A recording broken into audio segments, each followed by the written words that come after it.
When going through a divorce or breakup, everyone has a different opinion as to when to start dating again. Some are vague, like, just take your time, Renee. The thing of it is that some guys, they take several years to start dating after their divorce, and a few are never ready. That substantially limits their quality of life. Yet others, they're just odd recommendations like, go out there and fuck them all, get laid. In fact, go to TJ across the border. There's a place called Aelitas. Go there, get a hooker. Tell them your Uncle Carlos sent you. Only you know when you're ready to date, but as a divorce coach, this is what I dedicate my life to. And I use my experience and my own design studies to give you a professional and expert opinion. So, how long do you wait to start dating again when going through divorce? Let's discuss. Let's start revving that engine.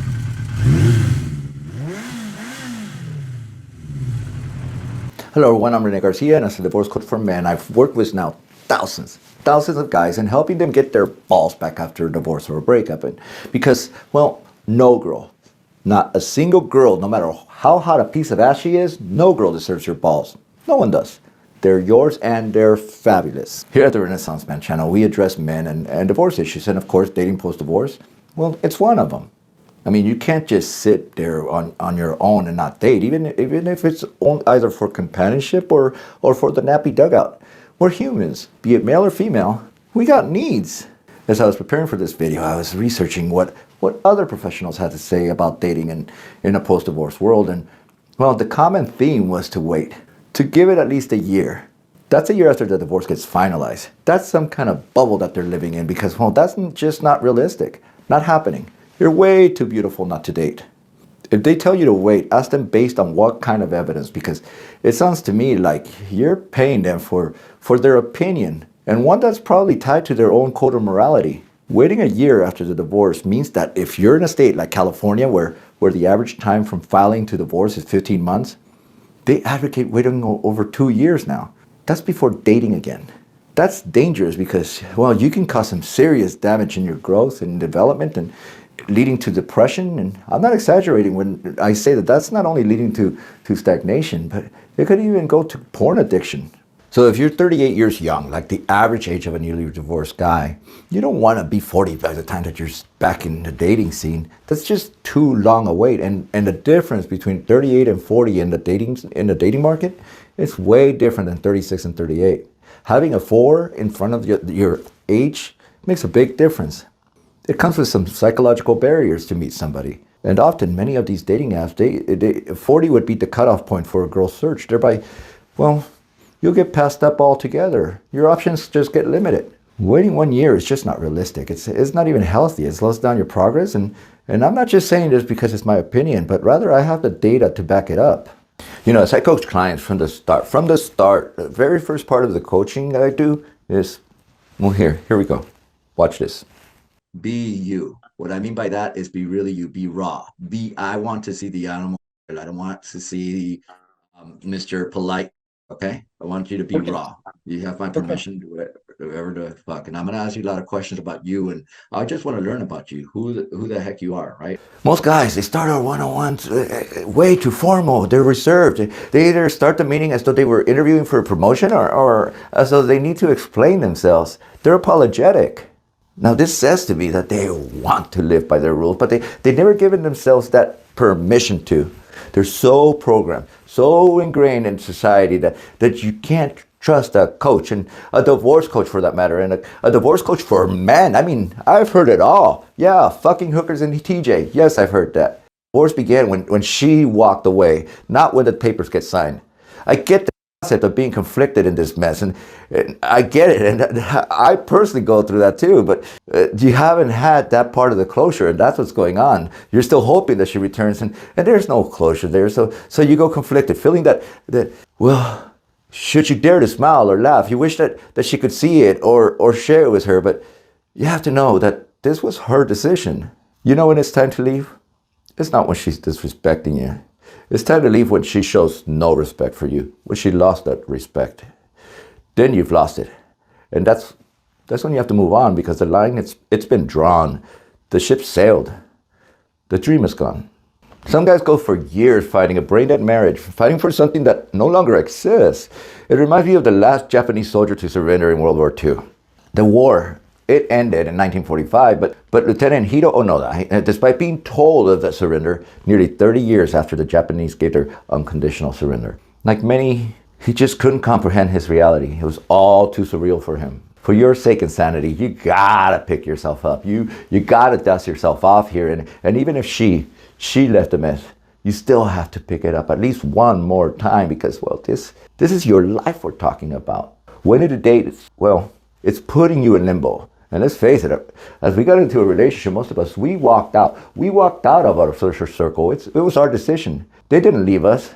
We left them, and now we got to rebuild it as well. As you break up, but you're left with very little friends. The closest friends that you probably have are your kids. So by not dating, you're not just prolonging the horny factor, you're also prolonging the lonely factor. And that's more important, and that's especially true if you're introverted. Going on a date will give you incredible amount of preparation anxiety. You begin to overthink things rather than just make them a reflex. You're just prone to choke. After so many years of marriage, if you stop dating or slow down your dating, you're slowing down your growth and you're slowing down new experiences. And lots of people, they think of dating as shallow, that it's cheap, and they have it backwards. I have a different take on it. To me, it's meeting potential new friends, new bonds, learn about others, and learn about yourself. Even if you get catfish, you're still learning something here. Waiting to date is going to lead you to over-idealize your ex. I hear this all the time, that she was the most beautiful girl in the world, but newsflash, I can guarantee you that she wasn't. You just build her up. A mirage, a deity, a mermaid, a fucking mermaid. You know what Christopher Columbus said about mermaids when he first saw them for the first time? He said that they're not half as beautiful as the paintings that he saw about them. Here's the kicker. His entire time, he was referring to the manatees, otherwise known as sea cows. He thought manatees were mermaids. In other words, he confused fantasy with reality. All right, to be perfectly honest, I don't know if the last example made any sense, but it made sense to me, and I thought it was kind of a cool story. Last, if waiting to date, you're delaying the healing process. You're under emotional stagnation here, and that's just not a healthy way to live. Remember the original movie Top Gun when Goose dies ejecting from the aircraft? The orders were to get Maverick immediately flying again, and it worked. Maverick, he returned as an even more dangerous fighter pilot because he was not only talented, but also was self-aware enough not to let his arrogance get to him. And that should be my message to you, brothers. To use your talents, yet be self-aware of what took place in the past. So, how long do you wait? Well, there's only a couple of absolutes that I tell the guys. First, you gotta have some kind of initial closure. I mean, you can't date when you're conflicted. As suppose that you were at a restaurant with some bebecita and you run into your ex by coincidence. Would you try to hide your date, or would you think that even though it's an awkward moment as it is, that it's none of her business anymore what you do, and you walk straight past her? Maybe even say hi. Second absolute is that you gotta wait until you filed and retain an attorney. Now here's my why. First, once you retain an attorney, the chances are almost 94% that the divorce is gonna happen. I've seen a few reconcile, but they're few and far between. You don't wanna be put in a situation where you go out, you have sex with someone, only to return to your now future ex-wife. It's also just too difficult to meet someone and date them when you haven't filed. You'll be meeting lower class women and you'll get a bad impression of the dating pool, and in general, frankly, that's the last place you want to be. You don't want your choices limited here because it's just going to make you more desperate and in despair. Benefits of dating versus benefits or not, they're way enormous. You learn about yourself, you improve your communication style, you begin using body language in a commanding manner, you experiment with the art of seduction, you improve your listening skills, your social circle grows, you learn to keep barriers, and you start learning new skills.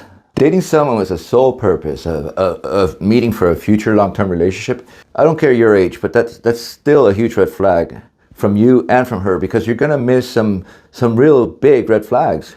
You won't know how special someone is until you've had options.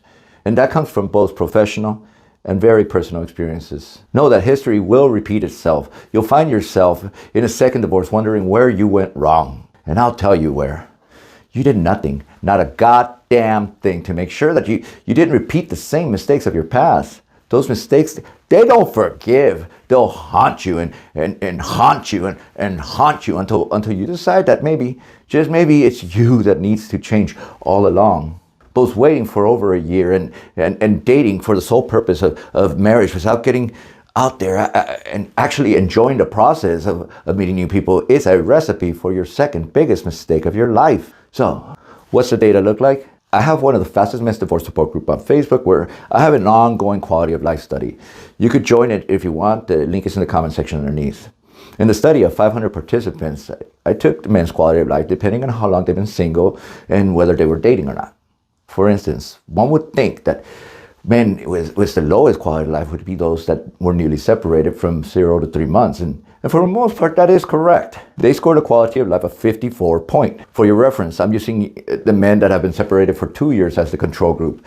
That's 71 points. So 54 points, 71 points. But what about these newly separated guys?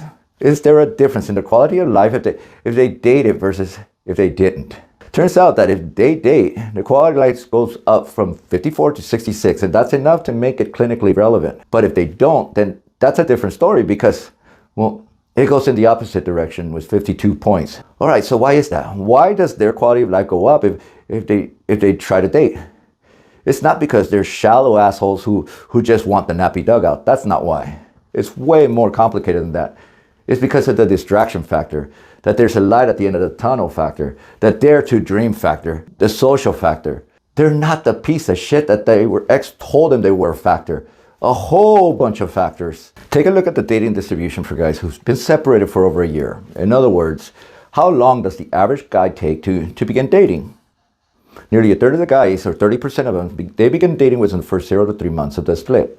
The surprise here is that of the men separated for a year or more, nearly a quarter of them, or 24%, responded with haven't, way too soon. They haven't started dating. Now, it's been a year and they still think that it's way too soon. When I was first split with my ex, I was terrified of wrapping myself up in a blanket of misery and self-doubt. It wasn't because I was lonely, because I was lonelier being married to my ex than when she left me. It was because, well, I was just defeated. My self-esteem, it needed a boost. And in fact, I just wanted to be desired. For those reasons, I didn't wait. And despite what experts said, I took that leap of faith. But how did guys separated for over a year do in their quality of life? Well, whether dating or not, the guys it was a year separation, they scored 68 points on their quality of life score. Now, let's break them up into dating and not dating. For those that began dating immediately, their quality of life, it averaged 76 points. That's higher than the average of 68 points. What about for those guys that, that waited for over a year to date? They're dating, but they waited over a year. What experts recommend? Well, they scored 66. But if they're nearly that quarter of guys that have been separated for over a year and still haven't dated, their quality of life drops substantially. It's now 58 points. That's almost as low as those who have been separated from 0 to 3 months, the newly separated guys. The point is that we can't neglect the need to feel wanted. It's human. It's self-love. It's just not. It's not even a band-aid because the effects last, as shown as the guys that initially dated in 0 to 3. That wouldn't have lasted if it was just a band-aid, but it continued because here's the thing: it shows that they're continuing to move forward and they're getting over their past. It's forward movement. But could it backfire? Hell yeah, absolutely. I could break this data all day long into smaller and smaller and smaller pieces, but the bottom line is, imagine this scenario. Imagine if this happened to me or to you. My then wife is dumping my ass. My self-esteem is shit. My ass goes out into the dating world, but I failed. I failed miserably, proving my ex right, that I was a piece of shit after all. Point is, don't do it halfway. Don't half-ass it. Do it purposefully. You need to provide the best version of yourself, not some half-ass selfie taking in front of the bathroom dirty mirror by yourself. You need to show dare I say, the Renaissance version of you. Gentlemen, the point is that get your ass out there and be prepared by doing it right. Remember that Facebook group I mentioned? Join us. The link is in the comment section underneath. Also, if you're going through a divorce, you're going to need help. You're going to need a lot of guidance. Help from a professional that knows what the fuck they're doing.